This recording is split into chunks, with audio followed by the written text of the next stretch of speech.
everybody. My first guest tonight is a singer and an actress. You know her as the star of the popular TV show Lizzie McGuire and the film A Cinderella Story. Beginning Friday, you can see her in the film Raise Your Voice. Please welcome, she's a phenomenon, Hilary Duff.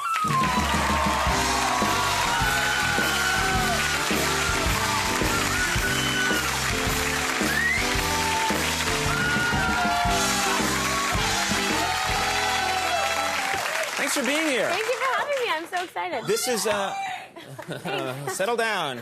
That woman's 85. No, this is, I mean, there's, I haven't had a guest like you in a while you've conquered so many areas of show business, and you just, how old are you? You just had a birthday? I just turned 17. Just turned 17. Yeah. I conquered show business. I was 59 when I finally did it. Okay, that's not true. I haven't conquered show business, and I'm 68. But you just turned 17 last week. You got to be busy all the time. Do you even have time to go out on a date or something? Is that possible? Can you have a personal life? I don't really have a personal life right now. Like, I don't really go on dates, but I could, you know, if there was someone to date, but... Oh, really? It's one of those situations. Yeah, that was my excuse in high school when I couldn't find anybody. It was, well, I'm too busy. And then I'd go home and just cry for hours. It's a very sad story. I'll tell you more later.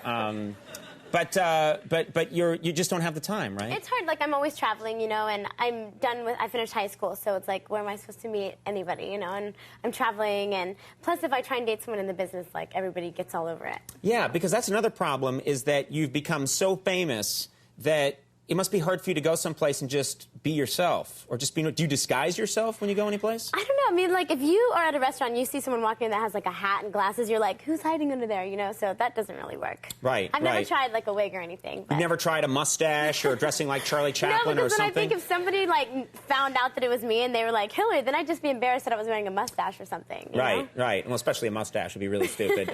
Don't take my advice on these things. You know what's weird? When I walk around, sometimes I'll be like, oh, I want to, you know, go unnoticed, so I'll wear a hat or something. I'm 6'4" with a giant red pompadour, and so... Well, you know what? I saw you the other day at the Four Seasons in L.A. Oh, yeah, we were out there for the Emmys. I was there with my wife. And I was doing the press junket. Right. So I didn't want to bother you. Meaning you didn't know who the hell I was. I did. Very nice. You're very tall. You were like, hey, Ted Koppel. Now, you didn't go to high school. You've been tutored because you've been working constantly. Are you sad that you didn't get to go to a high school prom and have that experience like everybody else? I don't know if I'm sad. Like, I feel really lucky to, like, do everything that I'm doing right now. But my friend and I, actually, we threw an 80s prom night at my friend's house, and nobody could come unless they were all dressed up. So that was very fun. So everyone came dressed up as what, in 80s style? 80s. And everyone had to go to, like, vintage stores, and you should have seen, like, we had crazy hair and, like, big bows and sequins, and it was very fun. Well, I'm just sure it was, if you're 17 and you're for fun dressing up in the 80s style, it must be really fun and funny. For those of us who had to live through that time... That's not funny. I still have the acid wash, big shoulder padded thing in my closet that I wore when I was going to a Flock of Seagulls concert. I had the big hair, and I was like, woo. That was a bad, bad time. So throw those clothes away. Okay. Now, there's a coincidence. Yesterday on the show, we had Mr. Chad Michael Murray on the program.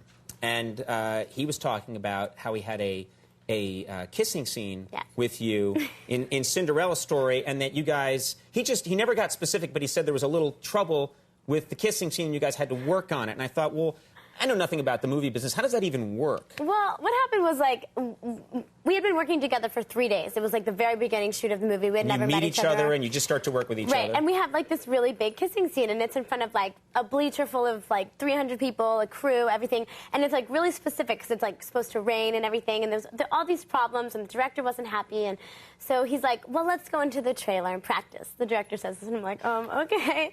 We go into the trailer, and he's sitting there, and he's like, I'm liking that, It was just, like, a little creepy and a little weird. Who is this guy? That's the thing I'm wondering. How old is this guy? I'm not sure. He's a really nice guy, but it was I'm sure he's a really nice guy. Oh, I want to see you two teenagers kiss. Oh, yeah.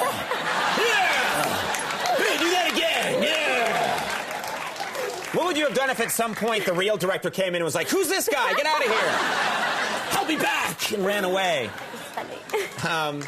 Now, you're on tour, and like a lot of people who are in the music business, you probably have, it's called having a rider in your contract, and it's famous where you can have, they're famous. Like, I want Jack Daniels there, or I want all the green M&Ms gone. What do you have in your... I don't know. I think I have, like, the smallest rider out of everyone. Like, I've heard some really crazy things, but we have, like, just food, you know, so everyone isn't hungry. And actually, I really like these candies. It's really bad for you. They're called Gushers, and they're like filled with this liquid stuff, and they're really like. Is it a gum or and, just a candy? No, it's like it comes in a package, and it's just got like little. It's not like candy, but it's definitely not good for you. It's like gummy type stuff. Stop saying it's not good for you, because you won't get sent free boxes of it by mentioning it on the show. Well, I do love I hear them. Gushers are amazing. Gushers.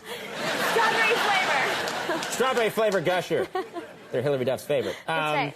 So, Maserati, the finest machine on earth. That's not going to work. It never works. No. So that's your big request? Other people are saying the room has to be blue, there have to be scented candles. You're just asking for some...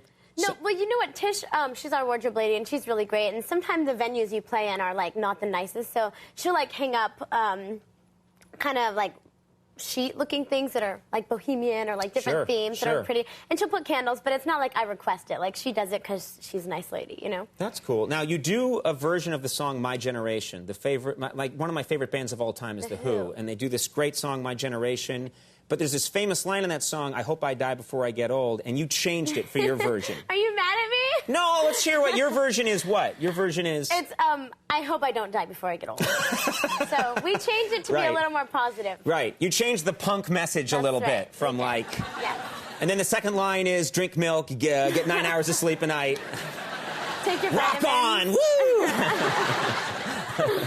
No, I don't know. You're allowed to change it. Just, are you going to go through a lot of punk songs now? Like, I don't know. You know, my... God Save the Queen. Seriously, save her. She's a nice woman. Come on, keep them coming. All right, I got a million of them. I'm Shecky over here. Well, you know, since my show is such a punk show, I just figure I've got more to cover. Sure. Now, you also do, I don't know if you work this in, but do you work gymnastics? I know you're very good at gymnastics. Do you work it into your stage show at all? Or anything? I don't. I haven't yet. I could here. I could do You could do some gymnastics? Yeah, I want to see something. Okay. Wait, I don't want you to get hurt, though. If I do it, will you do it? Yeah, okay. If you could do it, I'll try and do it. You go You're first. You're tall, your legs will hit the ceiling. Yeah, I'll be killed. I'm the least coordinated and whitest man on TV. Really? Let's see you. What are you going to do for us? I can do a round-off back handspring. I don't even know what that is. You want me to show you? Yeah, let's see it right now. Can we have a little drum roll, Max? Hold something. I have to take my shoes off. Take your shoes off. Go for it. I'm a little nervous. What if I mess up in front of all these people? All right, you can do it. Don't worry. Okay, here we go. Let's find my microphone. Okay. What's happening here? Okay. I'll hold your microphone. Okay. All right. Yeah, that should be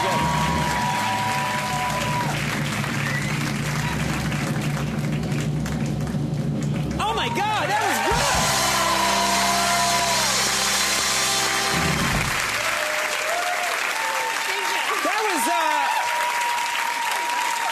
That was really good, actually. I wasn't expecting. I just thought you were going to do one of those things that I always see kids in the playground do. That's just kind of like, you know, woo, you know.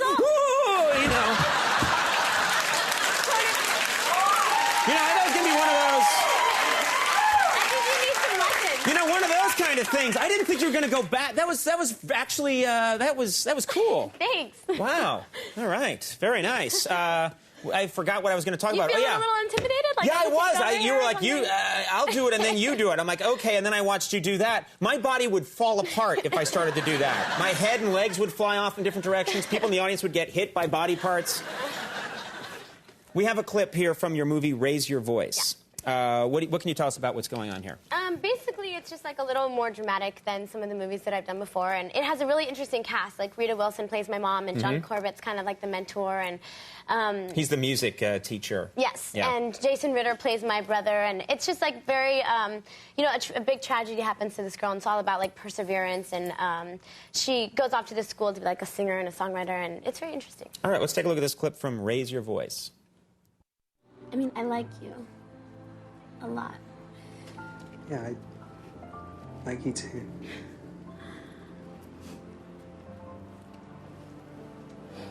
I was thinking about that song we were working on the other day.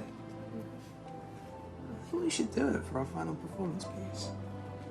You sing, I'll play.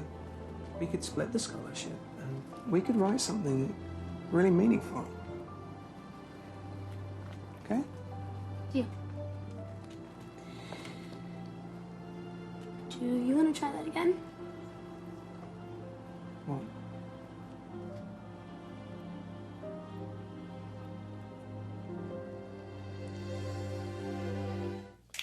Wow, raise your voice. Now, is the camera churning, or are they churning you?